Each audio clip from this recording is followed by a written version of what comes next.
Okay, let us take a look at example 10. This is on airline overbooking. So everybody loves to go overseas for holiday, right? So let us look at how actually airlines do the sales of their tickets. So past record shows that 20% of passengers who are scheduled to take a particular flight on a plane will fail to show up.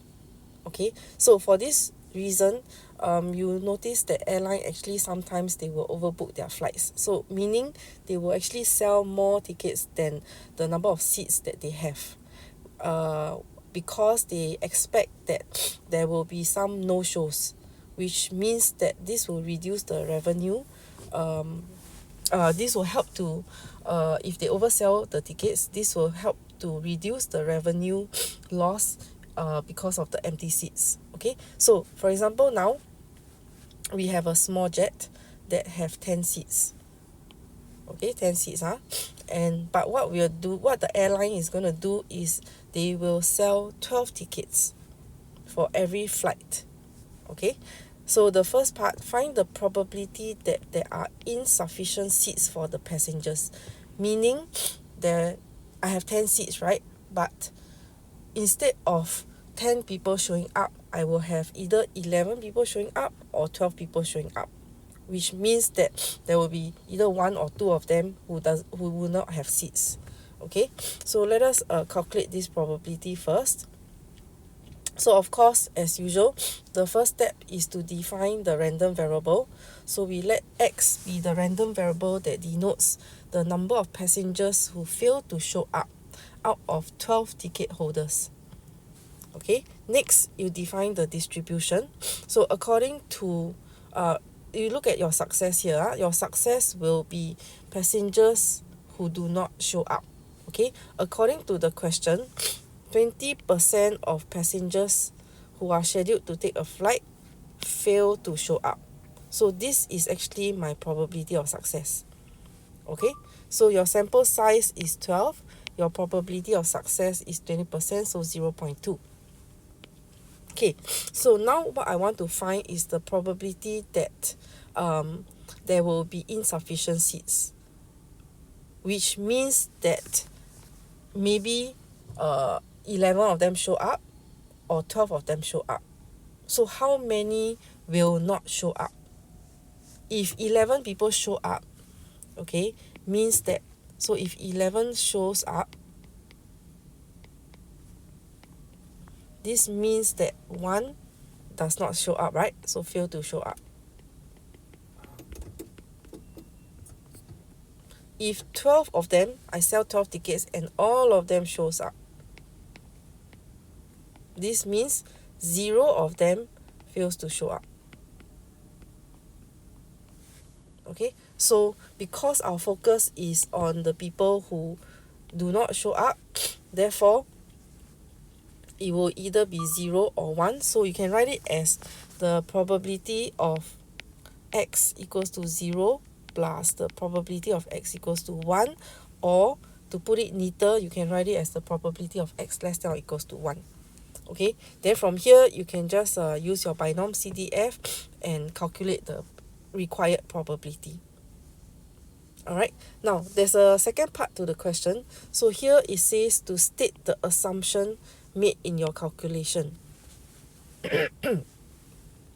Okay, so this is a binomial distribution, right?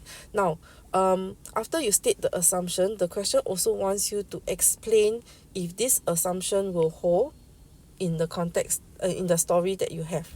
Okay, so what is our assumption here? Now, we have to assume that whether a passenger shows up or not is independent of the other passengers showing up or not. Okay, so but sometimes, like for example, when you go on holiday, you go together with your family, right? So if let's say maybe there is something happening and everybody in the family cannot go for the holiday, so they will not take the flight, which means that the whole group, alright, as a family, might or might not show up for the flight, which then means that it might not be independent. Okay, the tickets the people who are turning up or not might not be independent, which then makes the assumption no good. Okay. Alright, let's now take a look at part 2. On average, you see the keyword here is average. When you see average, means they are talking about expectation. So on average, how many passengers will show up for each flight? Okay, so you want to calculate the expectation, the average number of people who will show up. Okay, so you will first of all calculate, use the formula. So you have n times p. Okay, so n is 12, p is 0.2, so this will give you an expectation of 2.4. Alright, so since you want to calculate the expected or the average number of passengers who will show up, you have to take 12 minus 2.4. Why? Because the 2.4 here is for x, right? And x is the random variable where the number of passengers who fail to show up. Okay, who fail to show up. Since you are focusing on those who show up, so you have to take away the average of those who fail to show up. So this will give you, the 9.6 here will give you the average number of passengers who will show up for the flight. Okay, let's move on to part 3. Now, each ticket is sold at $1,000 and the compensation associated for an overbooked seat is 2,005, meaning you turn up, okay, you buy a ticket and then you turn up, but there are no seats left for you. So then the airline will pay you back, okay, and they will pay you back $2,500. Okay. Now, the question wants you to find the revenue for each flight, leaving your answer to the nearest whole number. Okay, so let's see how we can do this. So we're gonna find the expected revenue. Okay, so first of all, we will do a probability distribution table. Okay, so your x is the number of passengers who fail to show up, right? So it could be 0, it could be 1, or it could be 2 or more. Okay, because why we don't put 2, 3, 4, 5, 6 and so on and so forth, because that is for those who show up and they have seats. Okay, our focus is on those what happens if those who show up but no seats. Okay, so let's calculate the respective probability. You can use your binom CDF to do that. Okay, to get the last value here, you can just take the total probability, which is 1, alright, and then minus off the probability that x is equals to 0 and x equals to 1. So you just minus off these two values. Alright, next, the revenue. So let's calculate the revenue. Now, my total revenue, I sell 12 tickets. Each ticket is 1,000. So my total revenue is 12,000. Okay. If when x equals to 0 means everybody shows up. Okay. If everybody shows up, I have to compensate 2 of them.